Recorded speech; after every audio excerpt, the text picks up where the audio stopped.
მივესალმებით ჩვენს მსმენელს და მაყურებელს საქართველოს ეროვნული ფონდის ოფისიდან, სადაც მიმდინარეობს პოდკასტ მემკვიდრეობის ჩაწერა.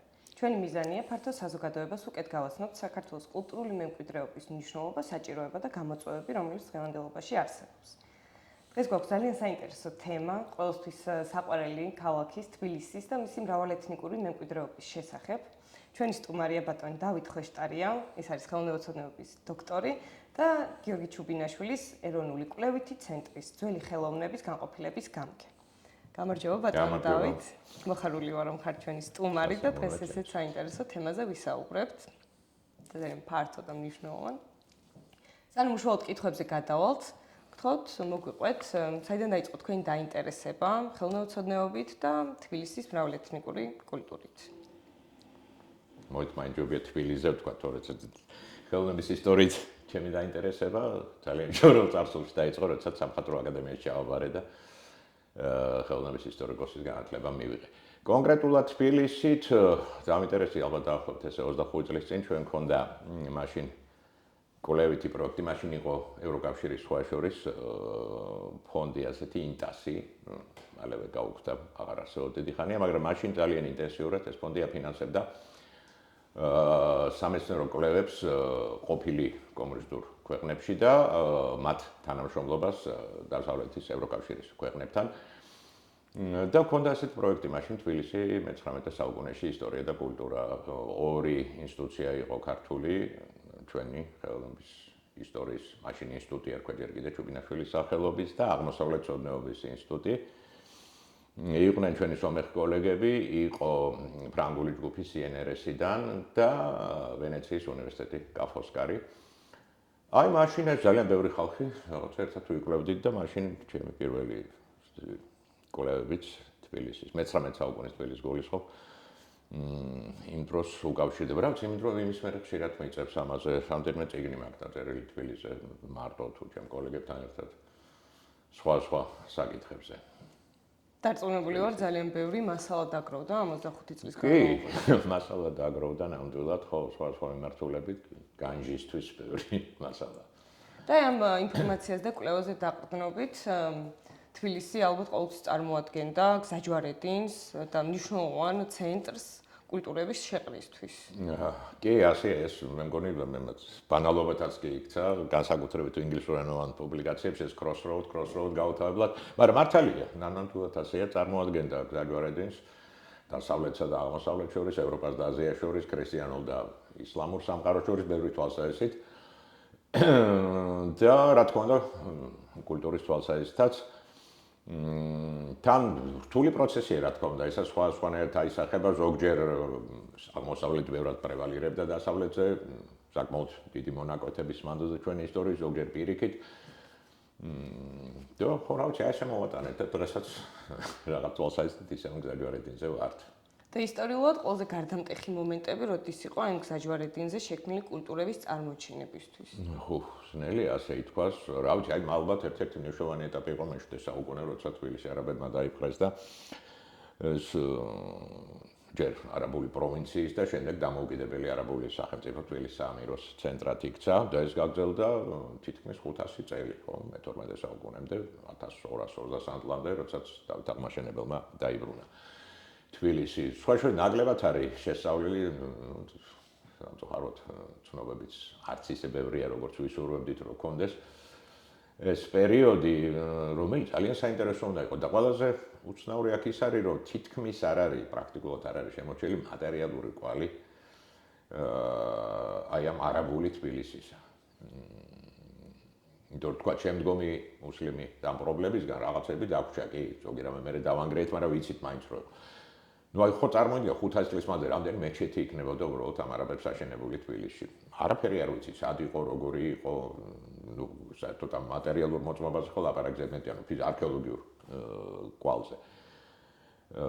სხვა მხრივაც ხო ვიცით, რომ იყვნენ არაბ პოეტები, რომელიც თბილისში ცხოვრობდნენ, სხვაების სახელები შემორჩენილია, მაგრამ მთლიანობაში კულტურა, ყოფა, ეკონომიკა არაბული თბილისისა ნაკლებად არის ცნობილია, სხვა შორის დასანანია. აი რომ შევადაროთ, აი თქვა სამხრეთ ესპანეთი. ანდალუზია, რომელიც ასევე ჰქონდათ არაბებს ყავდათ დაპყრობილი. და სადაც რამდენიმე ქალაქი ყვაოდა განსაკუთრებით, ხო, სევილია, გრანადა. გასაოცარი სურათი აქვს. უზარმაზარი გავლენის კვალიც აღარ ქვია უზარმაზარი გავლენა პირდაპირ ასეთ თვალებში გეცემა და დღემდე ხედავ ამას კორდოვაში მაგალითად ხო გამომჩა მონათვალში მეჩეთი, ან თქვა სასახლეები, ალკაზარი, ალხამბრა. აი ესე ცოცხალი კვალი დარჩა. რაღაცა მსგავსი შეიძლებოდა, ნუ არ თქვა შეიძლება ასეთი არა, მაგრამ რაღაც შეიძლება ყოფილიყო ჩვენთანაც და აი ეს უყალოდ გაქრა. ნუ რაც ქონდა გასთვალისწინებელია ესოე სამხრეთ ესპანური ქალაქები, არაბების მერე არავის არ დაუპყრეს, საკმაოდ შვიდად გამოიხსნეს არაბებისგან ქრისტიანმა მეფეებმა, კასტილიის მეფეებმა და მას შემდეგ იქ დამპყრობელი არ ყოფილა და ნუ თბილისს რამდენჯერ ბუდიშამ უხერხული სიტყვებზე გადაუარეს და დაანგრიეს, ძირამდე დაანგრიეს, მერე თავიდან აღდგა რომ გასაკვირი ხო, ნუ გაჩნია რამდენად რას ჩაუთვლით ასეთ განადგურებება და მიწასთან გასწორებასთან ალბათ გასაკვირიც არ უნდა იყოს რომ აი ესე ჩვეულებრივი წარსულიდან არაფერი დაგვრჩა. რაც მაგისე ვიტყვით ასანანია ძალიან. ჩვენ ახლა ალაბრის უბანში ვიმყოფებით, კვოდეს უბანში, როგორც ისტორიულად არის მოხსენიებული და მე როდესაც ამ შენობის სახელმწიფო კვლევას ვკითხულობდი ქალბატონი მაიამანიას ავტორობით, იქ იყო ზუსტად ეს აღწერილი, რომ თუ ნარიყალა სპარსულიდან მოდის და იქ ციხესიმაგრეს ნიშნავს, ისანიც არაბული ენიდან მოდის და იგივენად გამაგრებულ ქალაქს ან გამაგრებულ დასახლებას ნიშნავს და ამის შესახებ ცნობილი არ არის და ნარიყალის ამ უბნისგან განსხვავებით აქ ხვდებით ორთოგონალურ გეგმარებას, რომელიც არაბული დასახლებებისთვის უფრო დამახასიათებელი იყო იმ ქაოსურ სპარსულთან შედარებით და შეიძლება რომ ურბანული ქსოვილით ღა ვიმსჯელოთ იმაზე, რომ იგივე მე-7 საუკუნის თბილისში იყო ესეთი შედარებით სწორხაზოვანი გეგმარება. ნუ საინტერესო აზრია, ხო? შეიძლება. მართლა. აი ესე ირები რაღაც არგუმენტებით თუ წარმოვიდგენთ რამეს. თორე ამ სახლის არქეოლოგიურმა კვლევამაც ვერ გამოავლინა რაიმე ამ არა, სამწუხაროდ აი თბილისში არქეოლოგია კი, რა თქმა უნდა, არის გამონაკლისმა დიდწილად მიდის, თქვათ, მე-17 საუკუნემდე, საუკეთესო შემთხვევაში მე-12-13 საუკუნემდე. იმის იქით, ნუ არის გამონაკლისები, იყო აი საინტერესო შემთხვევა, როდესაც რომაული აბანო იპოვეს. დიახ.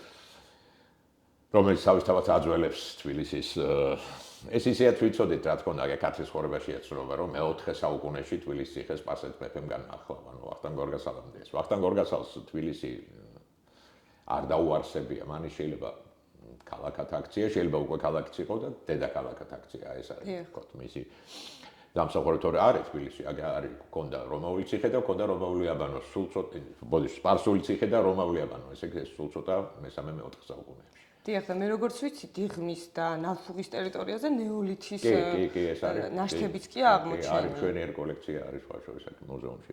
დიდი ხანია, ესე იგი, ხალხი დაინტერესებულია თბილისის ცხოვრებით. უბრალოდ დიღმი მაშინ თბილისი არ არის, მაგრამ ხო, რა თქმა უნდა. აი დღევანდელი თბილისის ტერიტორია უძველეს დროიდანაა დასახლებული კი. ძალიან საინტერესოა, ჩვენ ახლა არაბებზე ვსაუბრობდით და იმის შემდეგ ძალიან ბევრი დამპყრობელი და პატრონი გამოუჩნდა თვითონ თბილისის ტერიტორიას და მიდამოებს და აი მრავალეთნიკურობამ რა გავლენა მოახდინა მთლიანობაში ქართულ კულტურაზე და თუ ახდენდა ზოგადად თბილისი გავლენა საქართველოზე კულტურულად. ხო. რთული თემაა, რა თქმა უნდა.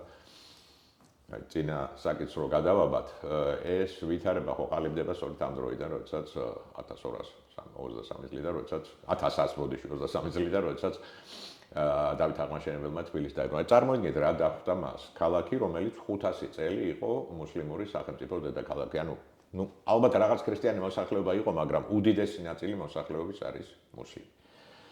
ხდება ქრისტიანული ძლიერი სახელმწიფოს დედაქალაქი. ეს გამოიწვევდა რა თქმა უნდა ძალიან დრამატულ ცვლილებას მოსახლეობაში.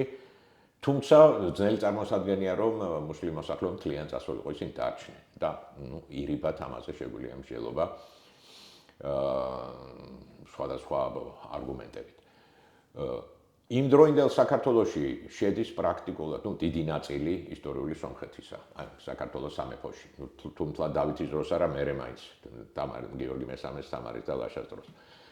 ანუ თბილისი დედაქალაქია სომხებისთვისაც, განსაკუთრებით მას მერე რაც ანისი დაკნინდა და თქვა ის მნიშვნელობა დაკარგა რაც მანამდე ჰქონდა. თავარი ქალაქი ხდება თბილისი. ორ ქალაქს ასახელებენ ამბო თბილისი და დერბენტი და რუბანდი ძველი, მაგრამ თბილისი არის დედაქალაქი. აი ამ ხელა ძლიერი სახელმწიფოსი. ბუნებრივია ის მას აქ მიმზიდველობა იმ სომხური მოსახლეობისთვის, რომელიც არის. აქ არის ცნობები, რომ უკვე ამ დროს, ну, ყოველ შემთხვევაში მე-13 საუკუნეში იყო ებრაული თემი თბილისში, ეს მარკო პოლოსთან იქ ინტერპოლაცია თვითონ მარკო პოლოსი არ არის, მაგრამ ну სულ ცოტა მე-14-მე-15 საუკუნის ცნობა მაინც უნდა იყოს ეს.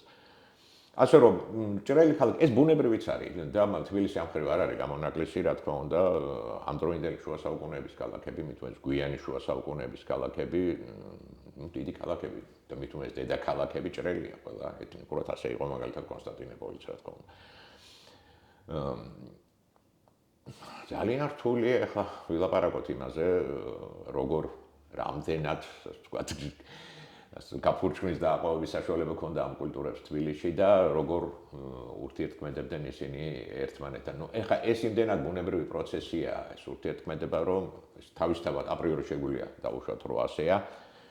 აი თქვენ არქიტექტურა ახსენეთ, ცოტა უფრო გვიან მაგალითს მოვიდა, რომ მაგალითად მე-16, მე-17 მე-18 საუკუნე თქვა თბილისის სომხურ ეკლესიებს და ბევრი იყო ასეთ. იმათ ხადათ ეთყობა ქართული კონკრეტულად აღმოსავლეთ ქართგახური არქიტექტურის გავლენა. ეთყობათ მაგალითად მასალაში აგურით აშენებენ, რაც თვითონ სომხეთში ასეთი არქიტექტურა იშვიათია ძალიან. აქ მასობრივად აგურით აშენებენ. პროპორციებში ეთყობა ცალკეულ ელემენტებში ეთყობა. თუმცა რა თქმა უნდა მათ განასხვავებ, რომ ეს არ არის ქართული სომხურია, მაგრამ ბევრ ნიშანში ვთქვათ, შეიძლება ამოვიკითხოთ ეს ქართული გავლენა. სპეციფიკურ დეტალებში არ ვიცი ხა ეს ფართო აუდიტორიას რამდენად საინტერესოა, მაგალითად ის რომ შვერილი, ნახევარწრიული შვერილი აფსიდები ჰქონდა, ვთქვათ, მოღრენის ეკლესიას, რომელიც ჩამოინგრა ნანგრევის სახით არის და რაც ნუ პირდაპირ შეიძლება დავაკავშიროთ მეტეხის ეკლესიასთან. როდესაც მეტეხი აღადგინეს და ახლობთ იმ დროს აშენდა მოღრენი, მე ვფიქრობ, რომ შეიძლება ეს ერთი-იგივე ჯგუფი მუშაობდა მშენებელთა ჯგუფი ამ ორ მშენებლობაზე. ნუ ერთ შემთხვევაში აღდგენაზე, მეორეში მშენებლობაზე, ხო, ძირიდან მშენებლობა. ასეთი კავშირები, რა თქმა უნდა, იქნებოდა სხვა კონფესიურ თემებთანაც, მეტად ან ნაკლებად, რა თქმა უნდა. ზოგადად ქართული და სომხური თემის ურთიერთქმედება ძალიან საინტერესო არის თბილისში. აღმოსავლეთ საქართველოში მთლიანად, დასავლეთ შუაშორის ნაკლებად არის ეს აქტუალური. აღმოსავლეთ საქართველოს ძალიან სხვა ქალაქებშიც, გორში, სიღნაღში, ნუ სიღნაგვიანია უფრო მე-18, თელავში, დუშეთში. თბილისში განსაკუთრებით ახლა ეს დედაქალაქი იყო და თქვა აი ყველა ტენდენცია უფრო კაფეო ჩანს. სხვა შორის თბილისი ერთადერთი ქალაქია, რომელსაც აი ამ სიტყვით მოიხსენიებენ ქალაქი. და ეს მისი სინონიმია, ასე ვთქვათ. მე მოვესწარი ამას, მაგალითად, როცა სოფლებში ავმდე, რომ ქალაქში მივდივარ და ეს არ იგულისხმებოდა, თქვა გორი, რომელსაც ება ქალაქი, იგულისხმებოდა თბილისი. ოსურ ენაში დღეს თბილისი ასე ქვია, ქალაქი. არასოდეს იქ სიტყვა, ეს არის ქალაქი. რუკაზეა დატანილი ასე. ასეთი გამორჩეული პატივისცემა რომს იხსენებენ ხოლმე, ესე ძველი რომის იმპერიაში ასე იყო. ურბის, ეს არის რომი, ქალაქი. ხო და ნუ ბუნებრივი ასეთ პირობებში თქვა რაღაც ტენდენციები რაც ჩანს მთელი ქვეყნის მასშტაბით დედაქალაქში უფრო რელიეფურად უფრო ძლიერად იჩენს თავს და ერთ-ერთი იყო ასეთი ეს ქართულ-სომხური ურთიერთობა რომელმაც გვიან შუა საუკუნეებში მიიღო უმჭიდროვესი ხასიათი. იცით ეს ორი დიდი თემი თითქოს ავსებდა ერთმანეთს. სომხებმა კავკასიაში ამ სამხრეთ კავკასიაში სახელმწიფო დაკარგეს ძალიან ადრე, მერე ცოტა ხანი კილიკიის სომხური სახელმწიფო არსებობდა, მაგრამ მერე ის აღარ არის. მე-13 საუკუნიდან არცებითად სომხური სახელმწიფოებრიობა აღარ არსებობს. ქართულმა სახელმწიფოებრიობამ, რომელსაც არსებობა პრინციპში არ შეუწყვეტია, კი დაკნინებული ზოგჯერ დამცხრობილი, ვასალად ქცეული, მაგრამ სახელმწიფოებრიობა რაღაც ელემენტებით არსებობდა, სომხებს ჩაუნაცვლა მათი ეროვნული სახელმწიფო. და ეს ასეა. მათ უზრუნველყოს ამ ქართული სახელმწიფოზე რაღაც, აი ვთქვათ, ურბანული საქალაქო ცხოვრება, ვაჭრობა, ხელოსნობა, აღებმიცემობა, ხო, ეს დინამიკა, ასე ვთქვათ. ქართულმა სახელმწიფომ უზრუნველყო ადმინისტრაცია, დაცვა, რამდენად გამოდიოდა და გამოგდიოდა სხვა საქმე, ჯარის სახით, ხო, სახელმწიფო ინსტიტუტები და აი ესეთი სიმბიოზებით არსებობს იმ დროს ორი ერი და ფაქტიურად შეიძლება ითქვას, რომ გვიან შუა საუკუნეებში ჩვენ ერთმანეთი გავიტანეთ. რო არ ყოფილიყო ეს კავშირი, ხო, კაცმა არ იცის ვიარსებებდით თუ არა საერთოდ ანისინიდან ჩვენ. ეს ნამდვილად იქ ფანტასტიკური პროექტებია, მე-18 საუკუნის ბოლოს ერეკლეზოს არის პროექტი, ერთ-ერთი ძალიან მდიდარი სომეხი, რომელიც ინდოეთში ცხოვრობდა და მაშინ უკვე არის მდიდარი სომხური დიასპორა, სთავაზობს ერეკლეს, რომ ის გადმოსახლდება ქართლ-კახეთის სამეფოში, ასახელებს წარმოუდგენელი რაოდენობის თავის, არ ვიცი რა ქვია, ყმებს თუ ქვეშევრდომებს, 10,000 ადამიანზე ემყოლება, აი მთელი ამ ხალხი და იქ ბუნებრივია ყველა სომეხი არა, ნაწილი ინდოელია.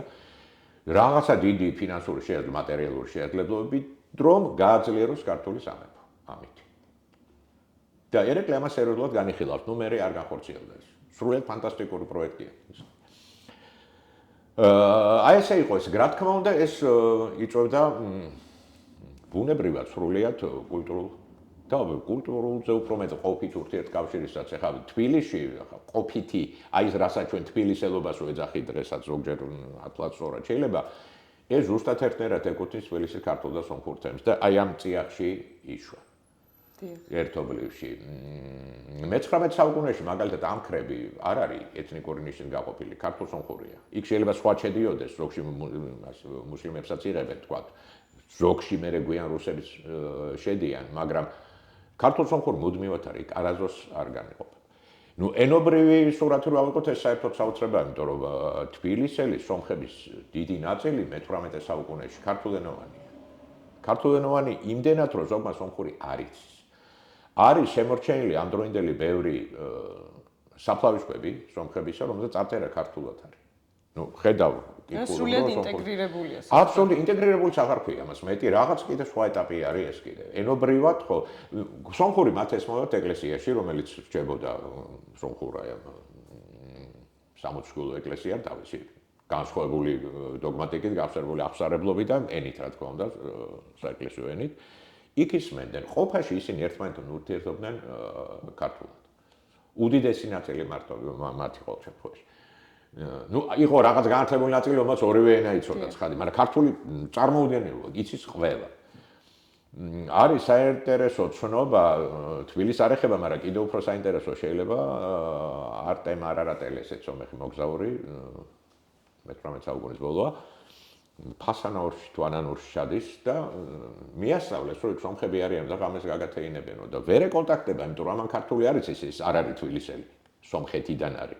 და ამათ სომხური არ იციან და გაოგნებული წეს, რანაირ სომხები არიან ეს. ვერ დაველაპარაკეთ. მეორე მხრივ, ეხლა უდიდესმა ნაწილმა ქართველი თბილისელებისა, რა თქმა უნდა, იცოდა სომხური.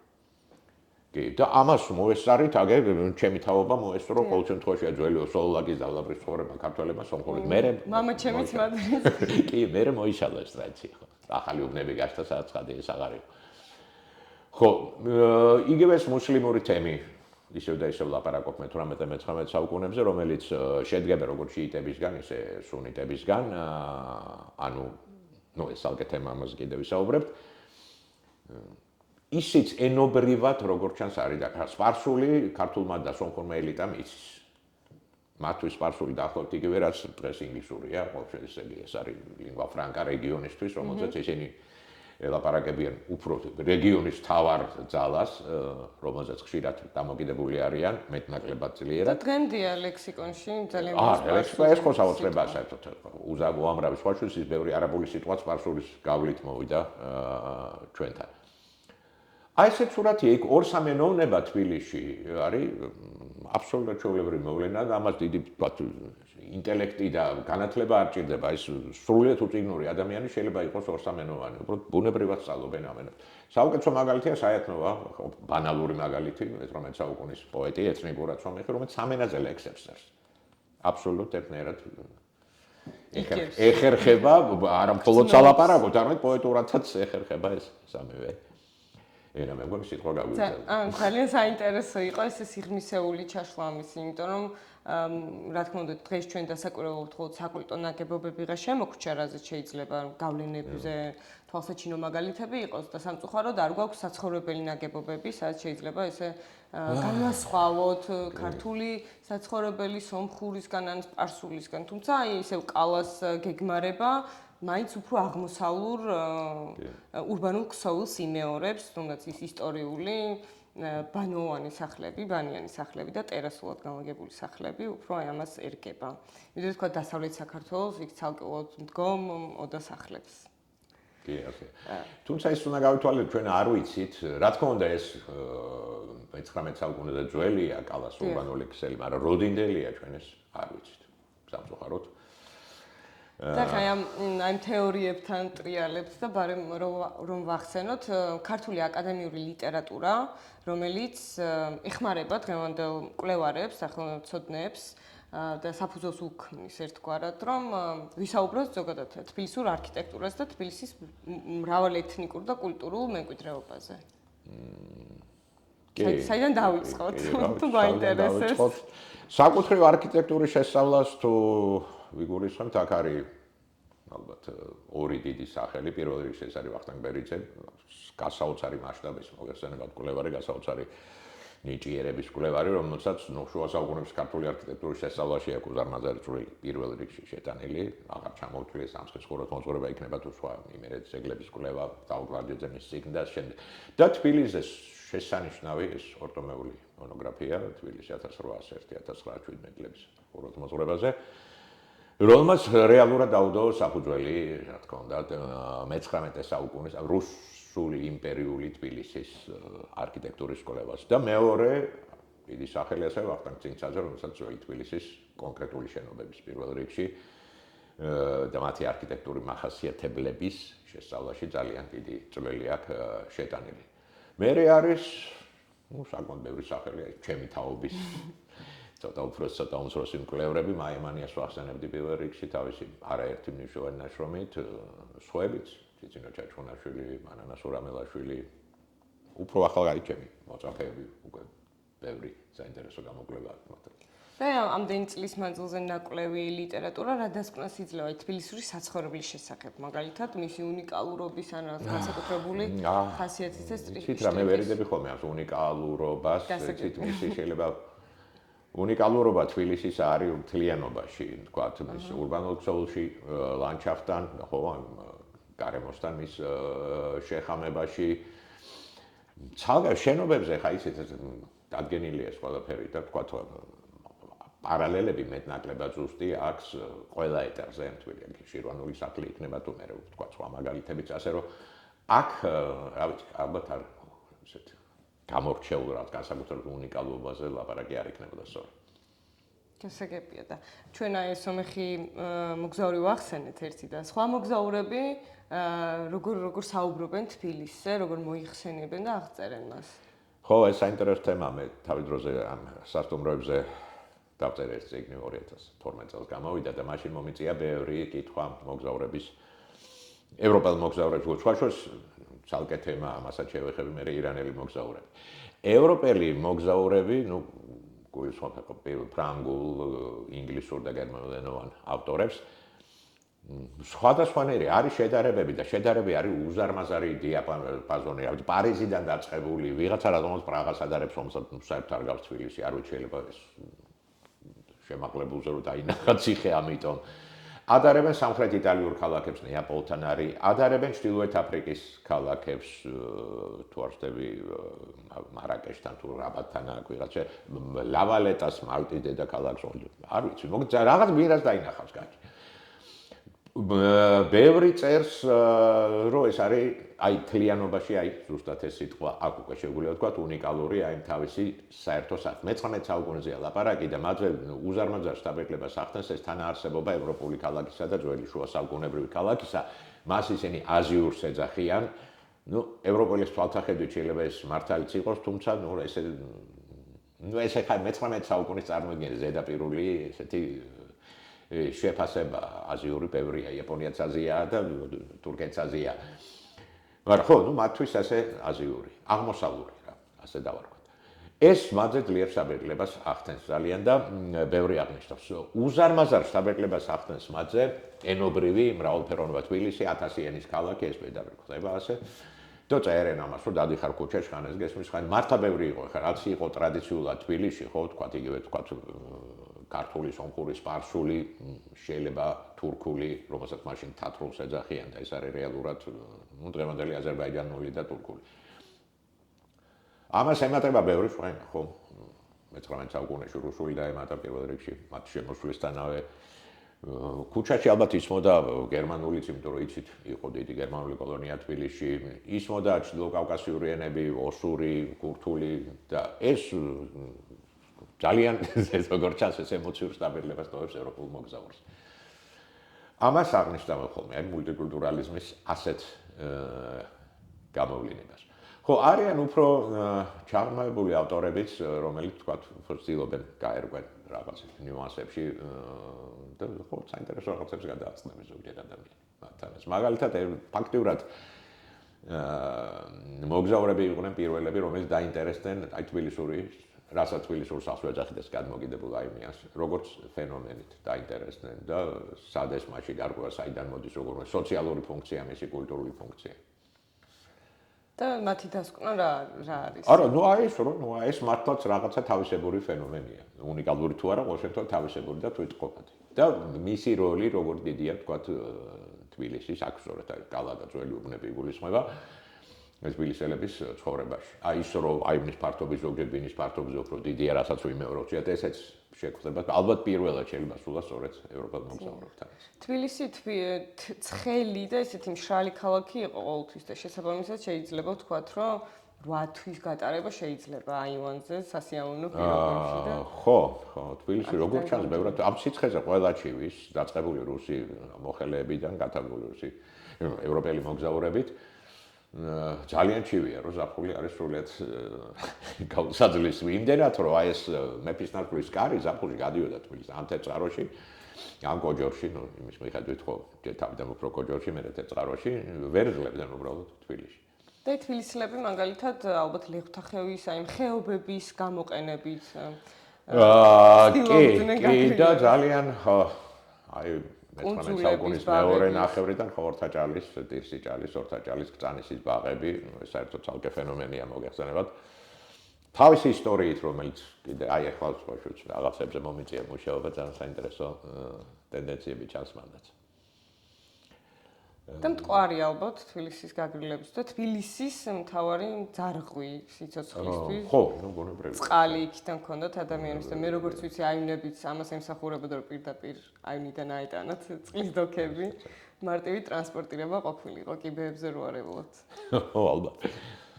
აი მრავალკულტურულ და მრავალეთნიკურ გარემოში რა თქმა უნდა, ვახსენეთ, პატარა კონფლიქტებიც იქნებოდა, შეიძლება რაღაც შეუთანხმებები, პირიქით შეთანხმებებიც.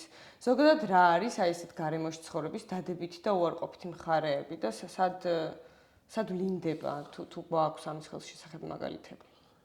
მოდი აი კონფლიქტები დავიწყოთ და რამდენად გავლენას ახდენს ეს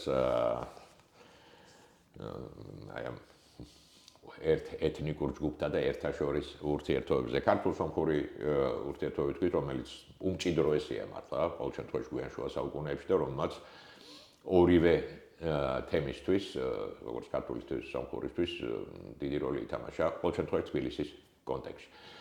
მაგრამ მათ არ ავიწყდება სხვა შორის, რომ ეს აღსარებლობით ორი სხვა თემია. და ეს საკუთარ არსებითი ეს მორწმუნე ადამიანის და მაშინ ყველა მორწმუნეა, ეს განსხვავება არ არის უმნიშვნელო. პერიოდულად იწყება აი ეს კამათები. ნუ ეს ცნობილია რომ არის თქვა მე-18 საუკუნეში წარმოიდგინეთ ერეკლეს ეპოქაში არის ესეთი კამათი უცებ აწყდა, არ ვიცი და რაღაცები დაწერეს იქ საჯარო დებატები იყო კამათი როგორც ჩანს, საერთო განწყობაზე ეს გავლენას არ ახდენს, თუმცა სადღაც ალბათ ღვივის ეს, რომ ის სხვა არის. ის არ არის ჩემნაირი ქრისტიანი, ის რაღაც სხვანაირი. წვალებელია, არც მეტი არც თანხმები. მეორე ტენდენცია, რომელმაც შეიძლება ნუ ბზარი შეიტანა ვერ ვიტყვი, მაგრამ ყოველ შემთხვევაში რაღაცას განსხვავებულობა უფრო წარმოაჩინა, ვიდრე ერთობა. ეს იყო ნაციონალიზმის და მე-19 საუკუნეში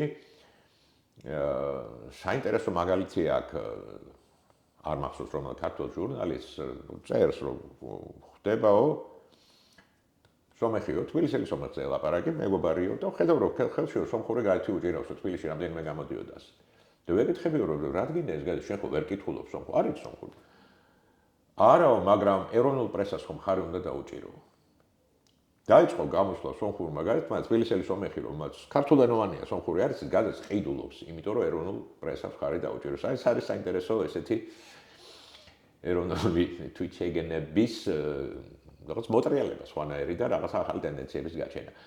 მე-19 საუკუნეზე ბოლო მე-13-დია დაახლოებით ნაციონალიზმმა ცუდი როგორც ხდება ხოლმე ცუდი შედეგებიც გამოიღო აი კონკრეტულად ქართულ-სომხური ურთიერთობისთვის და როგორც ასევე ხშირად ხდება ხოლმე ისტორიკოსები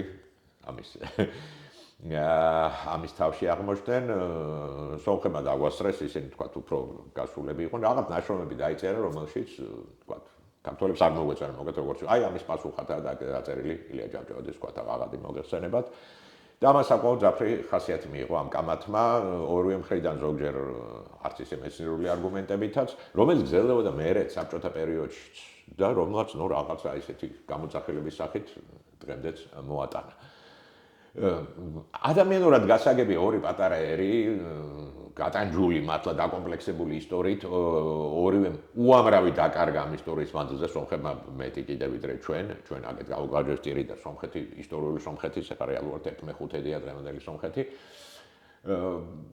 და აი ამ ფონზე ხო ეს რაღაც გამძაფრებული რომ აი ეს ჩემია ეს მე პირველმა გავაკეთე ესეთი რაღაცა ცოტა გულობ ყოლო რაღაცა ქმედებები ну გასაგებია მაგრამ გასამართლებელი რა თქმა უნდა არ არის და ამან მოუტანა ზიანი ამან მეცნიერებასაც მოუტანა ზიანი და ერთაშორის ურთიერთობასაც მოუტანა ზიანი მე მეჩვენება რომ აი ახალგაზრდა თაობა ჩვენთანაც და სომხებით ვისთანაც აი სულ ახალგაზრდები არის 20-25 წლისები მქონია ურთიერთობა ისინი ამისგან თავისუფალი არიან ნელ-ნელა ხდება თქვა და ამ კომპლექსებისგან განთავისუფლება და დადებითი ნაწილზეც რომ ის დავასრულოთ ეს კითხვა დადებითი ნაწილით აი ეს მრავალკულტურულობას დადებითი ხა ნუ აქ უზოგადად ფრაზებით შეიძლება თქვა თუ ესენი ერთმანეთს ამდიდრებენ უბრალოდ უნებრივია ხო ბევრი საინტერესო ყოფით დონეზეა საინტერესო მაგალითი გერმანელები რომ ჩამოვიდნენ როგორ გავითარდა მათი მეღვინეობა მაგალითად ნუ კი გერმანიაში მოყავთ ღვინო მაგრამ აქ ნუ ამის თავარ საქმეთ იქცა და მოყავდათ კარგი ღვინო ქვემო ქართლში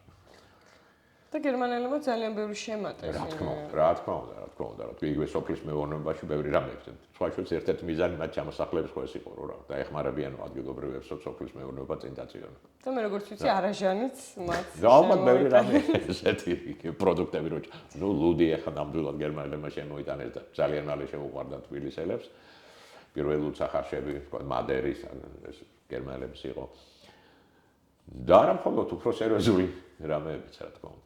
ეხლა ცალკე თემა არის ეს წვლილი ევროპული თემების, აი გერმანელების, პოლონელების, ცოტა ნაკლებად ჩეხების, იტალიელების, ფრანგების წვლილი ქართულ კულტურაში, სხვა სფეროებში, თქვა არქიტექტურაში იგივე ну ამაზე აი მანიას ციგნი არსებობს ევროპელი არქიტექტურებზე და მე ცალკე გერმანელებზე განსაკუთრებით რომელიც ეს სრულად არის გაშუქებული ამაზე სლათ აღარ ვილაპარაკე, მაგრამ აი უბრალოდ ყველა ცნობილი სახელები რო თქვა სიმონსონი, ბილფელდი, ზალცმანი, ბილფელდი ესე თანამდებობად. ნუ ხო დადიხარ თბილისში დღესაც და ხო ისე რომ ბევრი დაინგრა და გაუცილებლად აწყდება. ან პოლონელები თქვა ჩიმკევიჩი, როგოისკი. ასე რუსთაველის პროსპექტი აღმაშენებელი, ამათი აშენებულია ეს ყველა. დიახ, ჩვენი შემდეგი საკითხი ზუსტად ამ თემას ეხება. რომ თბილისის უნიკალური და კარგი უნიკალური არ თქვა, თბილისის მოსაწონი და შთამბეჭდავი არქიტექტურა, შექმნილი როგორც არქიტექტურების ავტორობით, ასევე კონკრეტული ადამიანების დიდი ფინანსური თანამონაწილეობით და აი ამ შეხამებაზე რო ვისაუბროთ, რა ეს თბილისის არქიტექტურა და განსაკუთრებით მე-19 საუკუნის აი ეს იტალიური ეზოების და იტალიური სახლების. ხო, ალბათ ეს არის ესეთი ყველაზე თუ ესეთ უნიკალურობაზე თუ არა და იმაზე თავისებურებაზე, თვითყოფადობაზე ვისაუბროთ, პირველ რიგში ეს არის ეზოს მხარეს რა ხდება, თორემ ესეთი არქიტექტურა, ვთქვათ, ქუჩისპირა არქიტექტურა თბილისში, ეს არის ჩვეულებრივი ევროპული არქიტექტურა, რომელიც არსებითად არ განსხვავდება. ჩვენ გავიარეთ ყველა ის ეტაპი, რაც გაიარა ევროპულმა არქიტექტურა. რუსეთის გავლით, რა თქმა უნდა და გარკვეულად აი ამ რუსული ელფერით გასაგებიც არის ახლა იმპერიის პროვინცია თბილისი იმ დროს, მაგრამ ზოგადად ის ემთხვევა. ხო, თქვათ ნეოკლასიციზმი 19 საუკუნის დასაწყისში 20-30-იან წლებამდე, შემდეგ ეკლექტიზმი, სხვა სახეობი ისტორიული სტილები, როგორც არის თქვათ ნეოგოთიკა, შესანიშნავად წარმოდგენილი ცოტა რამდენიმე, მაგრამ კარგი შენობი თბილისში. ძალიან ბევრი ეს რენესანსული ბაროკული ეკლექტიზმი საუკუნის ბოლო წლებში და უფრო მე-20-ეს დასაწყისში, მოდერნი, არნუვო, ასევე შემდეგ ნეორენესანსის, აი უკვე პირველი მსოფლიო ომის წინა წლებში და პირველ წლებში გამოცოცხლება ცოტა ხანი. ანუ ეს ყველა ეტაპი ჩვენ გავიარეთ. ხო, გამომრჩა ეს მავრული სტილი, რომელსაც აქ მნიშვნელობას ანიჭებდნენ განსაკუთრებულს. ამ თვალსაზრისით თბილისი ევროპული ქალაქებისგან არსებითად არ განსხვავდება. აი, თუმცა არის რაღაცა ნიუანსები, აი საინტერესოა მაგალითად მავრულ სტილთან დაკავშირებით. როდესაც ჩვენთან იყო რა თქმა უნდა კერძო მშენებლობა, უამრავი ხალხია, რომელიც იშენებს აი დიდარი ადამიანები, ამაზე კიდევ ვისაუბრებთ ალბათ. და არის სახელმწიფო მშენებლობაც და სახელმწიფო მშენებლობაში ეს ოფიციალური რუსული ხელისუფლება მე-19 საუკუნის მეორე ნახევრიდან თქვა. ირჩევს სწორედ აი ამ ეგრეთ წოდებულ აღმოსავლურ მავრულს, ნეომავრულ სხვანაირად ეძახიან მურის revival style რაც არის. იმიტომ რომ თulis რომ თბილისისთვის, რომელიც ახლო აზიასთან, ეს არის შესაფერისი სტილი. და ამიტომ ხო თბილისში პროპორციულად და თქვათ მნიშვნელობით შეიძლება ცოტა მეტია ვიდრე ევროპულ ქალაქებში ესეთი შენობები, საკმარისია დავასახელოთ ეს ეხლანდელი საკრებულო შენობა, ხო მუნიციპალიტეტი და ოპერის შენობა რასთავარი. თუმცა ეს ეს არის ასე ვთქვათ მეორადი, ანუ ის რაც მოვიდა ევროპიდან ჩვენთან რეალურად, ხო? თუ რომ მავრული სტილი, ეს არ არის ხო ნამდვილი აღმოსავლური სტილი, ეს არის აღმოსავლური სტილი დანახული, აღქმული, შესწავლილი და შექმნილი ევროპელი არქიტექტორების მიერ. საინტერესო ჩვენთან ისაა, რომ ჩვენთან პარალელურია, აი ეს კი მართლა სიტყვა უნიკალურს ვიხმარდი, იმიტომ რომ ჩვენ უმჭიდროესი ურთიერთობა გვაქვს მე-18 საუკუნეში ყაჯარულ ირანულ სამყაროსთან და მე-19-შიც ეს ბევრი თვალსაზრისით გრძელდება. რა თქმა უნდა, რუსეთის მიერ საქართველოს დაპყრობამ ამას პოლიტიკური და დიდწილად იდეოლოგიური საფუძველი გამოაცალა, მაგრამ დარჩა ყოფითი და კულტურული ურთიერთობა, რომელიც ასე ჩქარა არ ქრება ხოლმე, ამას აწლეულები ჭირდება. ძალიან დიდხანს მაგალითად ქართველებს მოწონდათ აი საცხოვრისი დიდარ ქართველებზეა ლაპარაკი, რომელსაც შეგვიძლია სასახლე აიშენოს ირანული ტიპის საცხოვრებელი სახლი, მორთული ინტერიერით, აი ესე როგორც დიდარი, აი ყაჯარულ ირანში დიდარი ირანელი მორთალთა თავს. სამხატვრო აკადემია. სამხატვრო აკადემია ეს ხო, ეს არის შუა წლებია მე-19 საუკუნის, ხო, არშაკუნი, ეს არის დიდარი სომეხი ვაჭარი, რომელიც ხშირად ადიოდა ირანში, რომელიცთვისაც ეს ეგზოტიკა კი არ არის, ეს მისთვის ბუნებრივი გარემოა. ის არ თამაშობს და თავს არ იწონებს, ვაი ნახეთ. ის უბრალოდ ცხოვრობს, იქ უნდა რომ ესეთ გარემოში იცხოვროს. მას არ უნდა ევროპული ტიპის ბინა, მისთვის ეს უცხოა. ესეთი უნდა. და ასეთი ტენდენცია როგორც ჩანს გრძელდება სადღაც აი 60-იან წლებამდე და მერე ტრიალდება. მერე აი თქვათ სარაჯიშვილი როცა იშენებს სახლს, წერალთა სახლი, მაჩაბლის ქუჩაზე, გერმანელი არქიტექტორი იმ სახლში ერთი ოთახი არის აღმოსავლური. ანუ სახლის სრულად ეს უკვე სამკაულია, ესეთი ეგზოტიკური ორიენტალური სამკაული. სტუმარი რომ აჩვენებ, რომ აი ესეც მაქვს. მაგრამ მთელი სახლი რა თქმა უნდა მთლიანად ევროპულადაა გაწყობილი, ინტერიერის, თქვათ, მისი დიზაინი ინტერიერის, ავეჯი და ყველა. ერთი ოთახი ასე.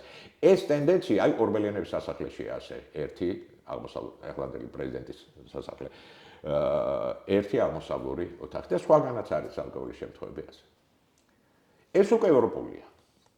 თქვათ, ამ ევროპული დამოკიდებულება აღმოსავლეთისადმი, როცა ის ეგზოტიკაა და სამკაულია და არა უპირატესი, ნამჯობინევი ყოფითი გარემო.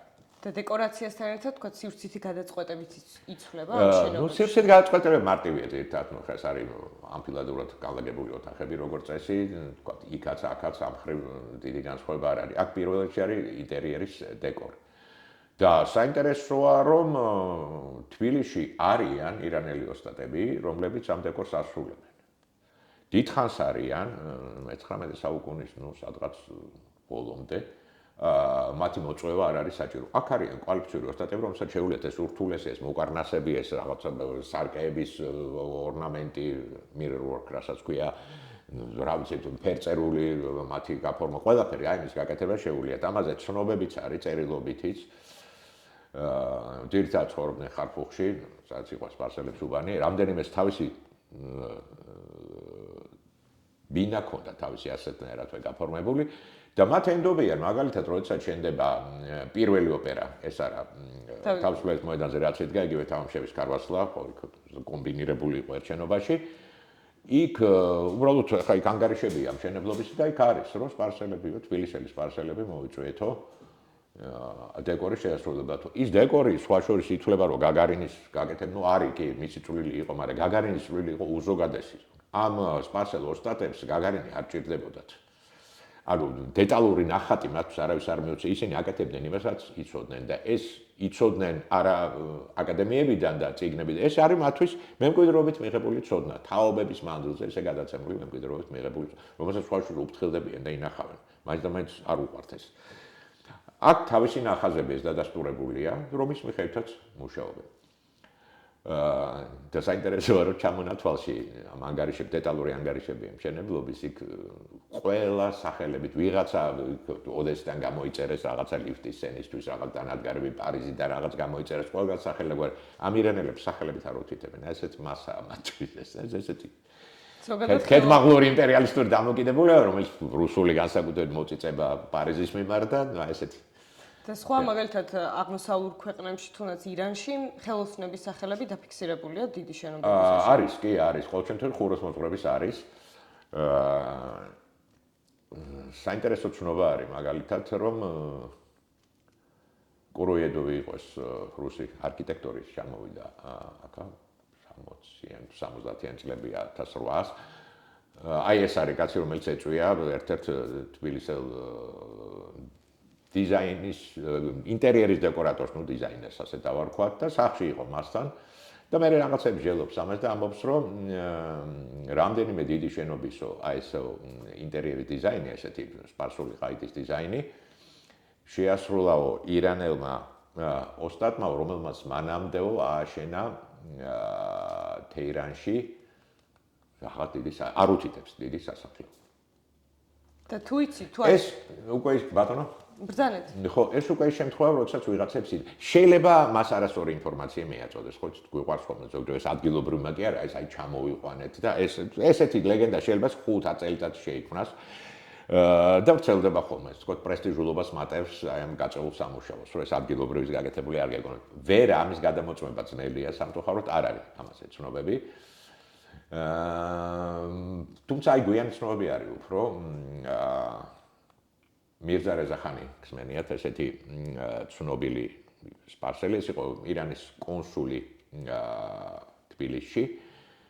გრძელი სახელი მირზა რეზახან არფადოულე, რომელსაც უყვარდა ძალიან მშენებლობა. განათლებული კაცი იყო, ინტელექტუალი, ენები იცოდა, სხვა შორის დიდი სასახლე აიშენა, ფულიც ჰქონდა თავისი სახელმწიფოც, დიდი სასახლე აიშენა მონტე-კარლოში, ეს დგას ეხლა იქ მშვენიერი, ძალიან აღმოსავლური სტილის. მას აქ საქართველოში 3 შენობა აშენებული, 2 ბორჯომში, 1 თბილისში. ბორჯომში ერთი არ შემორჩა მისი საკუთარი სახლი, ეს აი სლობოდა რაც ერქვა ბორჯომის იმ უბანში იყო, რა ვიცი, მე ვეძებე და ვერ ვიპოვე, არაფერი არ არის ესეთი, რაც შეიძლება მიემგვანო, თქვა ირანელის, დიდარი ირანელის სახლს.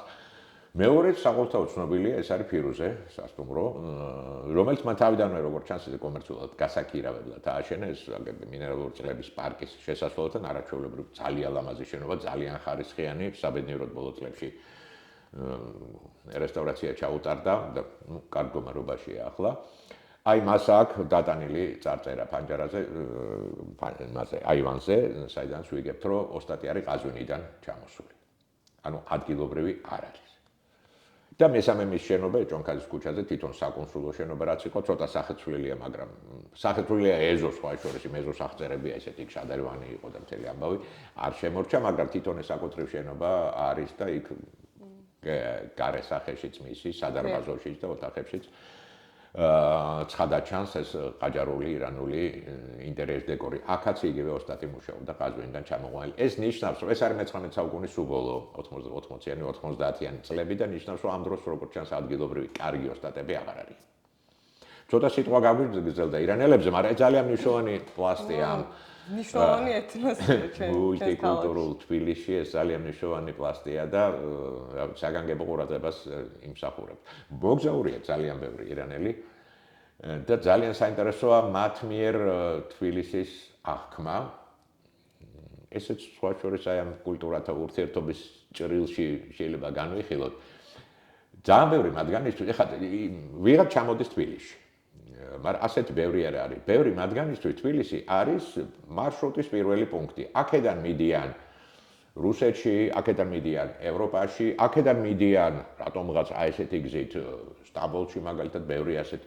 უცნაურია რომ ბევრი მექაში მიდის თბილისში. ახლა რუკაზე რო დახედო, აი ესეთი გზაა მოხოვილი, მაგრამ უფრო უსაფრთხო იყო ვიდრე პირდაპირ მოკლე გზა და ძალიან ბევრი პილიგრიმი ირანელი რომელიც მექაში მიდის თბილისის გავლით.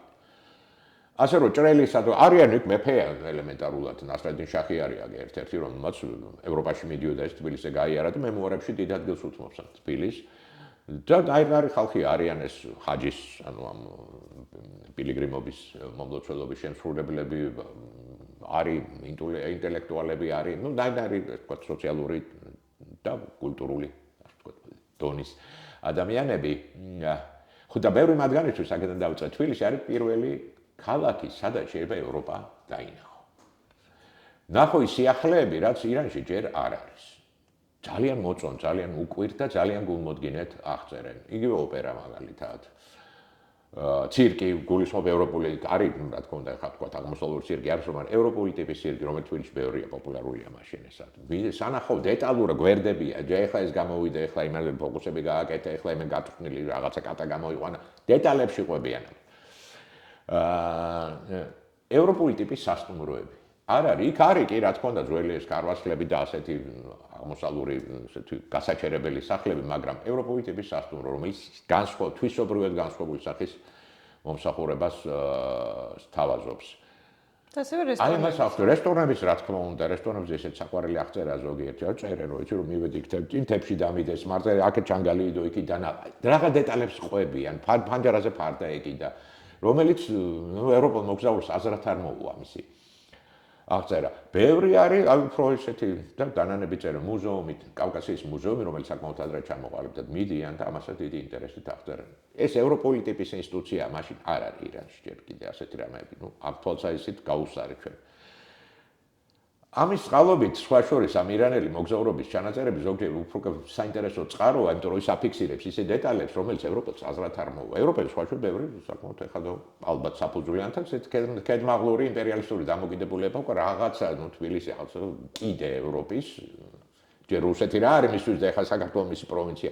ასეთი განწყობები არის ზოგთან და ნუ ბუნებრივია ასეთნაირადაც უყურებენ იმასაც რაც თბილისში ხდება. ნუ ყველა ასეთი არ არის, ხადი არიან ძალიან გულისხმიერი და კარგი ავტორებიც ამ მოგზაურებს შორის. და ირანაც სხვანაირ დამოკიდებულება აქვს. აინტერესებს უცხო ამისთვის ეს. ეს ახალია, კი. და თბილისში, რა თქმა უნდა, დიდარი ადამიანები თავისთვის ძვირფას სახლებს იშენებენ და მაქსიმალურად ინოვაციურ და ტენდენციურ დიზაინებს იყენებენ, მაგრამ ჩვენ ასევე ვიცით, რომ ძალიან ბევრი არაქართული ეთნოსის მქონე ადამიანი საქველმოქმედო პროექტებსაც აკეთებს ქალაქისთვის, აშენებს ლაზარეთებს, მე-20 საუკუნის დასაწყისში, მე-19 ბოლო მე-20 დასაწყისში, ალბათ არამიანცი პირველი უნდა ვახსენოთ. სხვა შორის, რა ვიცი, ეს თბილისურ სომხურ-ტრეში იყო მე მგონი ეს გადმოცემა, რომ არამიანცი ასეთი არ იყო და მანთაშევმა შეარწყვინა, რომ აი ესეთი მდიდარი კაცი ხრამხელაფული და ქალაქისთვის არაფერი გაგიკეთებიაო და იმას შეერწყო და აშენა ეს ავადმყოფო, რომელთაც უფასოდ კურნალობდნენ გაჭირვებულებს. და დიდი კომპლექსი ამ საავადმყოფოს. იყო რა თქმა უნდა ქველმოქმედება იყო გაუთავებლად შევხვდებათ მე-19 საუკუნის მეორე ნახევარსკულის მე-20 საუკუნის დასაწყისის პრესაში, რომ რაღაცისთვის ფული გროვდება და იქ ნაირნარი ხალხი შეიძლება ეს იყოს, რა ვიცი, წინამძღვრიან კარის სკოლისთვის მაგალითად ან რაღაცა ასეთი იმისთვის სვეტ სკოლისთვის გროვდება ერთი-ორჯერ ფული მაგალითად და იქ მაგალითად ერთ დიდ თანხას ეგივე ეს მანთაშევი წირავს. ასე შემთხვევები ბევრია კი. ქველმოქმედება მაშინ არ უკვირთ და რაღაცა შინაგანი მოთხოვნილება აქვს ბევრ ადამიანს. ძალიან მდიდრებსაც, საშუალო მდიდრებსაც და თლად გაჭირებულებს ალბათ ვერა, მაგრამ აი საშუალო შეძლების ადამიანებს ვისაც როგორ შეუძლია კი, ეს განცდა აქვს. ეს ასე ვთქვათ, ეს სოციალური პასუხისმგებლობის განცდა ძლიერია საზოგადოებაში. მიხარია რომ ეს ტენდენცია არ შეცვლილა ამდენი საუკუნის. იცით რა, ხო, მაგრამ ვფიქრობ მაშინ უფრო ძლიერია ეს. მაშინ უფრო ძლიერია. და მოვედით 21 საუკუნეში თბილისში, სადაც ძალიან დიდია უკვე საბჭოთა კავშირში შექმნილი არქიტექტურული ნიმუშები, საცხოვრებელი უბნების კვალი და დღემდე ალბათ ამ გავლენაში ვცხოვრობთ, ჩემი გადმოსახედიდან, ჯერ კიდევ შლეიფი მოყვება საბჭოთა კავშირის ესთეტიკის, მაგრამ ამასთან ერთად დამოუკიდებელი საქართველოს ამ პერიოდში უკვე შემოდის ეს გლობალური სტილებიც, დიზაინები, სადაც არქიტექტორებს უფრო მეტი თავისუფლება აქვს და უფრო ბევრნაირი შეიძლება იყოს შენობა იმ საბჭოთა კავშირის შეზღუდვის შემდეგ და აი ამ განსხვავებებს და ახალ სტილებს როდესაც ხვდებით, დღეს როგორ შეიძლება რომ დავახასიათოთ თბილისი და რა გამოწვევაა ზოგადად ამაში? იცით, წარმწმინდა არქიტექტურულ, მხატვრულ, ესთეტიკურ, კონცეპტუალურ ასპექტს შევეხებოდა. ერთი უნდა ვთქვათ, რომ ჩვენ თბილისში, რაც აი ესეთი სოციალური, ეკონომიკური კუთხით, პოლიტიკური კუთხით გნებავთ, თბილისში, ბათუმშიც ნაწილობრივ, ასევე ჩვენ მივიღეთ ყველაზე ცუდი ვარიანტი, რომ აი როგორ თქვენ ახსენეთ იმ საბჭოთა შლეიფი, რომელიც მოყვება, ამას დაემატა ძალიან ველურად, ძალიან პრიმიტიულად გაგებული ეგრეთ წოდებული კაპიტალიზმი, საბაზრო ეკონომიკა და მივიღეთ კოშმარული სურათი სრულიად. ძალიან უპასუხისმგებლო დეველოპერები და ინვესტორები და ძალიან მორჩილი არქიტექტორებიც, რომლებიც მზად არიან მართლა ყველაფერი იკადრონ, რომ აი ამათი თქვა დაკვეთა შეასრულოთ. შედეგი რა არის, ამაზე აღარ ვილაპარაკებ, ბევრჯერ ვილაპარაკე ამაზე მე სხვებსაც და ვიცით, რომ სრულიად კატასტროფა. უნუგეშოა ის, რაც თქვა გაკეთდა დამოუკიდებლობის წლებში, რა ზიანიც მიადგა თბილისს ნაწილობრივ, არც ისე ნაწილობრივ პრინციპში ბათუმსაც. ეს არის ძალიან მძიმე და მტკივნეული. ეხლა რაც შეეხება ნაწილობრივ ამას უკავშირდება ეს თქვენი შეკითხვაც, რამდენად შეეხო აი ეს თავისუფლება, გლობალიზაციური ტენდენციები არქიტექტორებს. რა თქმა უნდა შეეხო მათ აქვთ, არავინ არ უდავს ასე ვთქვათ იდეოლოგიურად.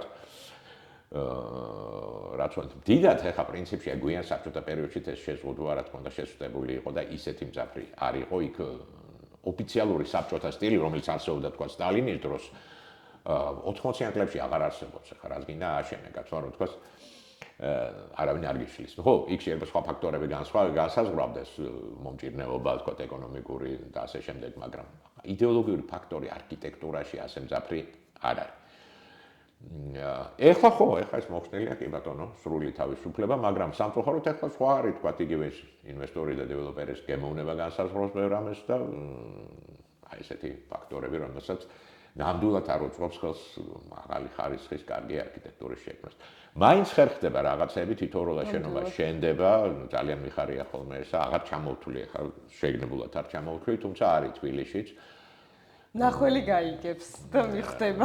ხო, აი პატარა მინიშნებას გავუშვებ, მაგალითად აეროპორტის გზაზე 2-3 ესეთი კარგი შენობა დგას. რომელიც ზუსტად ასახავს აი თანამედროვე კი, ზუსტად და არის ამავე დროს ინდივიდუალური ნაფიქრი, აზრები და ის არის ეწერება კარგად სწორედ აი თანამედროვე არქიტექტურის ტენდენციებში. სხვაგანაც დგას მარტო იქ არა. კი, გვინდა მეტი ასეთი შენობა რა თქმა უნდა. იმიტომ რომ ეს იგივენაირად როგორც თქვათ მე-19 საუკუნეში ირანელი და ევროპელი მოგზაურები აღნიშნავდნენ რაღაც კონკრეტულ შენობებს, ან მთლიან უბნებს, დღესაც შეიძლება რომ ესე იყოს და წარმოჩინებული იყოს თბილისური არქიტექტურა, როგორც რა თქმა უნდა, განსაკუთრებული და მიმზიდველი. არა მხოლოდ ნაწილი მსოფლიო არქიტექტურის, არამედ თავისი საკუთარი ინდივიდუალური სახის მქონე, კი ბატონო. მარტო პოსტ-აპოკალიფტურ სცენებს რო არ ერგებოდეს. კი, ნამდვილად. ბატონ დავით, ძალიან მიხარია, რომ ეს საუბარი შედგა ჩვენ შორის. დასრულებისას მინდა გთხოვოთ, თუ გაქვთ რაიმე კომენტარი ან აზრი, რომელიც გინდათ რომ გააჟღეროთ. დამატებით? რა ვიცი, ხო? არაფერი. მართალია ეს ამოუწურავი თემაა, მაგრამ მე ყველაფერი ვთქვი.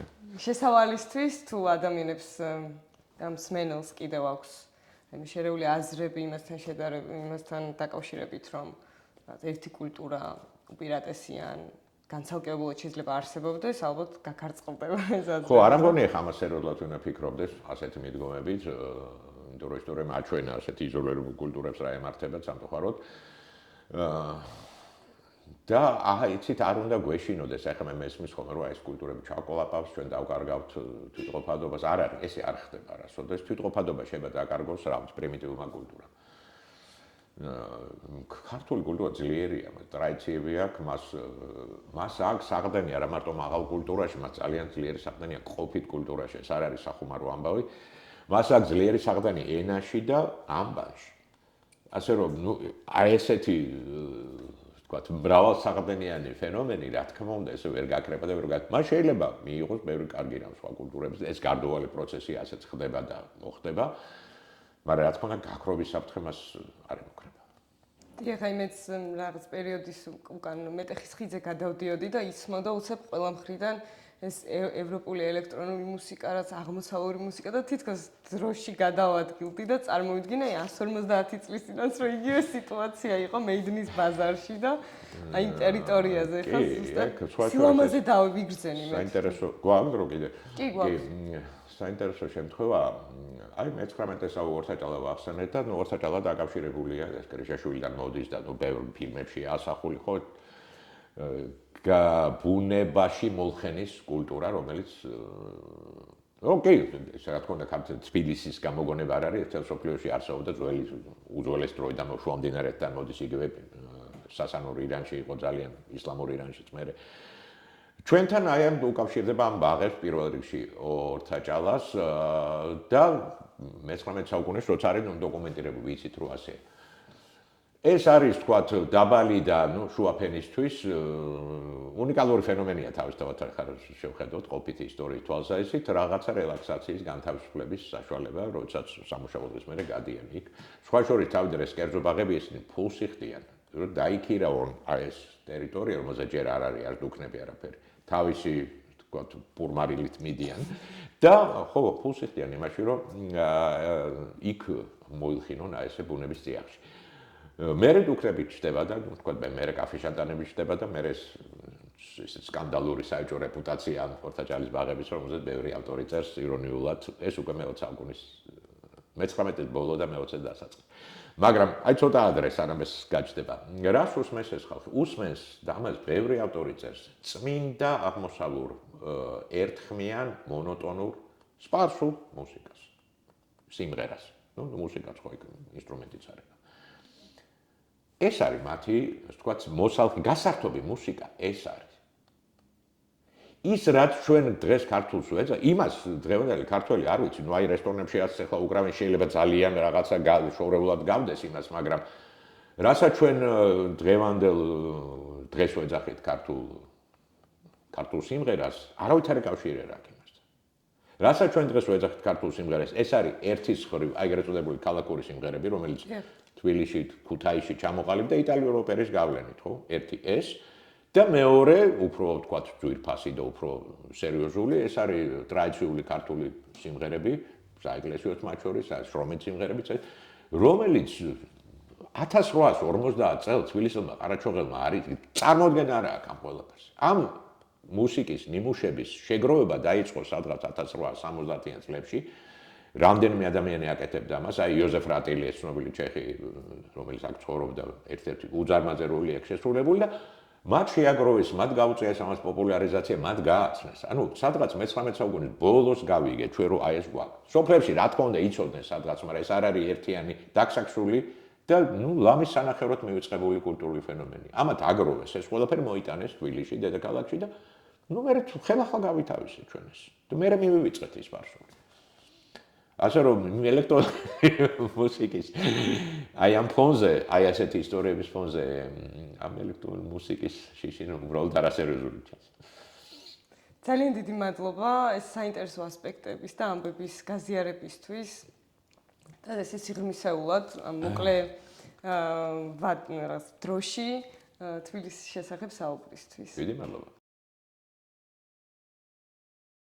მადლობა ამ საკითხველას, ვინც ამ საკითხით დაინტერესდა, მოგვისმინა და თბილისის შესახებ ესეთი მრავალშრიანი და მრავალკულტურული ისტორია გაიგო. მინდა შეგახსენოთ, რომ ამ პოდკასტების სერიის ჩაწერა შესაძლებელი გახადა ევროპა ნოსტრას ევროპული მემკვიდრეობის საპილოტო პროექტმა, რომელიც თანადაფინანსებულია ევროკავშირის მიერ. ჩვენ კი გელოდებით პოდკასტის შემდეგ სერიაში. მადლობა.